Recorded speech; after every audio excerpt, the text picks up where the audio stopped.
ఇక్కడ కేజీ చీరలు కొంటే అర కేజీ చీరలు ఫ్రీ అంట. మంగళ్య షాపింగ్ మాల్ కేజీల్లో సేల్ టన్నుల్లో ఆనందం.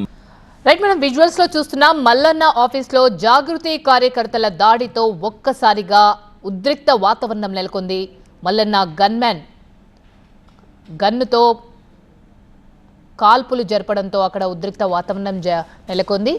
రైట్, మల్లన్నపై ఫిర్యాదు చేయడానికి కవిత కూడా సిద్ధమైనట్టు కనిపిస్తోంది.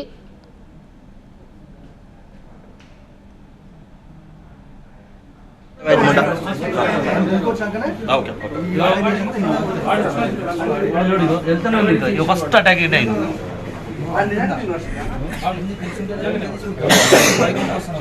నిన్న ఓ ప్రసంగంలో కవితపై అభ్యంతరకర వ్యాఖ్యలు చేశారు మల్లన్న. బీసీ రిజర్వేషన్ల ఆర్డినెన్స్ తో కవితకు ఏం సంబంధం అంటూ ప్రశ్నించారు ఆయన.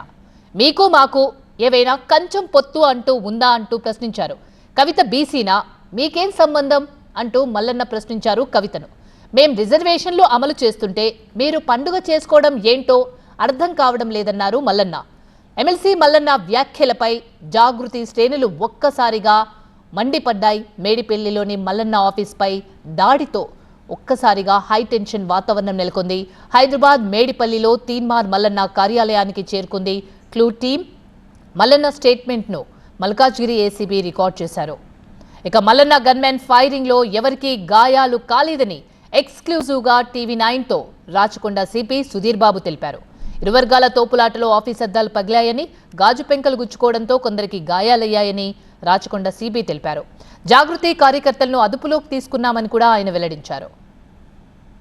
ఆఫీస్ ఫర్నిచర్ ఏ విధంగా ధ్వంసమైందో మనం లెఫ్ట్ సైడ్ బాక్స్ లో మనం చూస్తున్నాం. మరోవైపు మల్లన్న చేతికి గాయమైన విజువల్స్ కూడా మనం టీవీ9 స్క్రీన్ పైన చూస్తున్నాం. దాడి జరిగిన ప్రాంతాన్ని పోలీసులు కూడా వచ్చి పరిశీలించారు. ఫిర్యాదు అందిన తర్వాత దర్యాప్తు ప్రారంభిస్తామని పోలీసులు చెప్తున్నారు.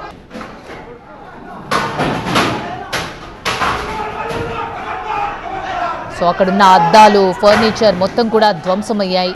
సో అక్కడ రక్తపు మరకలకు సంబంధించి పోలీసులు కూడా ఒక క్లారిటీ ఇచ్చారు. అక్కడున్న అద్దాలు పగలడంతోనే కొంతమందికి గాయాలయ్యాయని క్లారిటీ ఇచ్చారు. సో సిచ్యువేషన్ ఏ విధంగా ఉందో మనం క్లియర్గా టీవీ9 స్క్రీన్ పైన చూస్తున్నాం. ఇక్కడ కేజీ చీరలు కొంటే అర కేజీ చీరలు ఫ్రీ అంట. మంగళ్య షాపింగ్ మాల్ కేజీల్లో సేల్ టన్నుల్లో ఆనందం.